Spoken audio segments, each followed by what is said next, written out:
Guys, nabunot nga pala ako sa raffle ng ng 55th year anniversary ng aming guild na FSC. So, ako yung maswerteng nabunot sa ilaw na to. Amaran guys. Baka gusto nyong bilhin. Ayoko na vlog. Gagamitin ko sana to sa pagbablog eh. Pero bibenta ko na lang guys. Papakita ko sa inyo guys yung yung laman niya.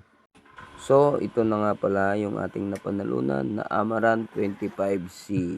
So, bubuksan na natin siya, guys. Ito na siya, guys. Oh, ang ganda, 'di ba? Napaka liit pero lakas niyan. Ito nga pala yung kanyang tripod, guys. Pwede mo siyang i-tripod, 'di ba? Mini tripod. And then papakita ko na rin sa inyo yung free niya cable. Ayan. Meron siyang free cable. Kung nabala sa adapter niyan, syempre. So, ayan guys, ipipress natin siya. Pakita natin yung ilaw. Oh, ayan oh, 'di ba? Ang ganda. May mga effects nga pala diyan, guys. Hindi ko pa kabisado eh. Kaya nang bahala mag-aral kung paano siya i-operate. So, ayan guys, ang laman niya.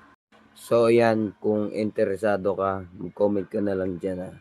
Tsaka kung may kakilala ka na gustong bilhin to, share mo na rin sa kanya. Kasi, na-April Fools ko kayo. Ano kayo, hello? Gusto ko kaya tong ilaw na to. I love it. Magagamit ko to sa lahat ng bagay. Sa pagbablog, magagamit ko rin sa trabaho, at magagamit ko rin sa bahay. Pwede rin pang emergency light or pang disco light namin kapag meron kami party sa bahay. Sorry po kung nakaabot ka sa dulo ng video na to. Baka pwede mo naman i-share sa iba para meron tayong ma-prank na iba. So, ayun guys, maraming salamat nga po pala sa ilaw na to.